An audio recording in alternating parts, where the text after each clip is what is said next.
Ruben, you took a while to get going tonight. Finally got a point out of it. How do you assess the whole situation from this evening's result?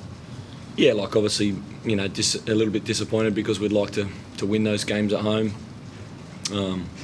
Created more than enough openings and chances to win the game.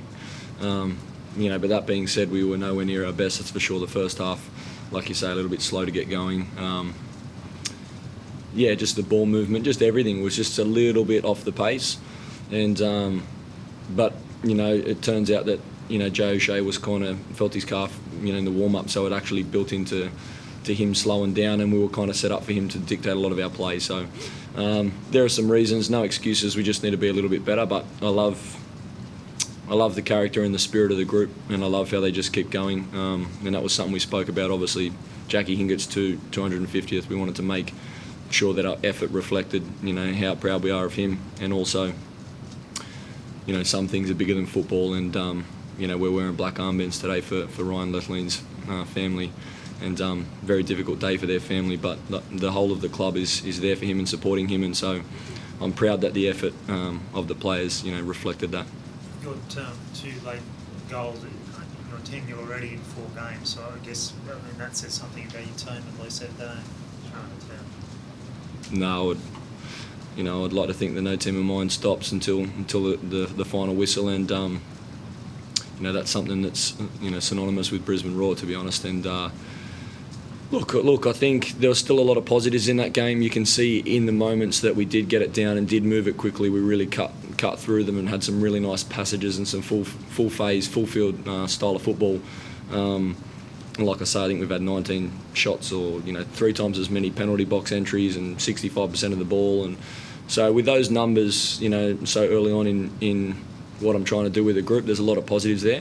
But I'm still disappointed that we weren't good enough to go and get the points. You've got a tough run now, haven't you? You've got 5 of the top 6, and I suppose this will decide your season, the next 5 games. Really. Yeah, to be honest, I haven't really looked that far ahead, and they're all tough. You know what I mean? So they're all very tough games. I said it before the game, Western United. You look at them on the ladder, but I've been in this league, since day dot, and any team can beat anyone on the day. And Western United are a decent outfit who haven't had much luck, and so it was never going to be an easy game. There are no easy games, but we look forward to playing the top teams. To be honest, there's no better thing for a team that's building and is growing as a team to test yourself against the best. So that's something we'll embrace. What was the thinking behind the midfield setup with Henry Hoare and Jay O'Shea as the pivot midfielder? Yeah, look, we had a plan early on, but like I say, it kind of, let's say it fell over with Jay's calf, so it didn't go as planned, and Henry in the end had to drop a little bit deeper than would have liked, and he kind of filled that void. I thought Henry, from a tactical point of view, showed his versatility, which was really good.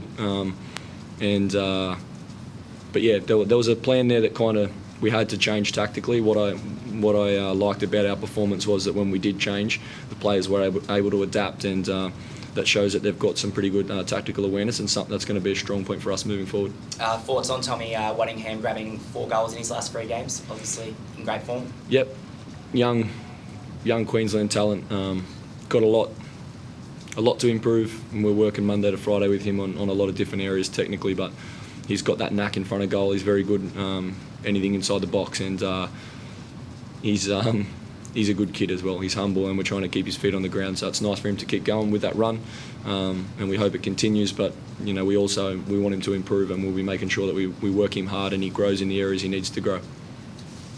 Jonas Markovski scored the equaliser, only coming into the squad in the last sort of 90 minutes before kick-off. Will that do his confidence a world of good, actually contributing positively for the result? Yeah, well, Jonas is an interesting one. Obviously, I'm still getting to know all of these players. Some I know better than others just because they've been in the league longer, but Jonas is someone I don't know too closely. What I can say in the 4 or 5 weeks I've been here now is that his attitude to training's top shelf, and he gives everything of himself.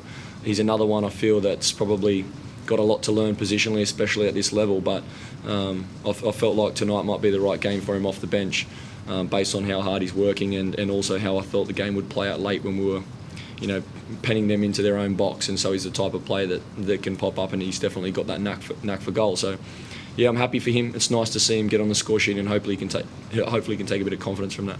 and defensively a couple of, I guess, soft goals to concede. Is there enough, obviously, to sort of tighten up at the back, given that it seems to be a number of goals that have been leaked now in previous weeks? Yeah, for sure. You know, when you concede goals, you know, in their worldies or that, you know, you get pulled apart, you know, tactically, then obviously it hurts.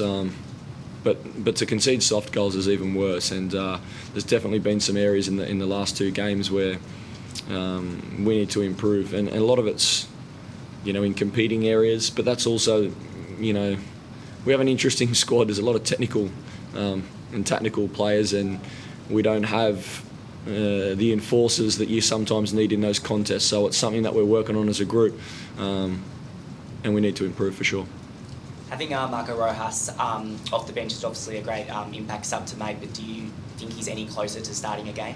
Yeah, I do. I think there's a lot of guys in our squad. Obviously, it's nice to have the numbers at the moment. I think we've only got Scotty Neville who's out, but it's a little bit of a false confidence because guys like, you know, Flo Berengay and Marco Rojas, they're still needing match minutes. So it was nice for Flo to get a game, if I'm honest.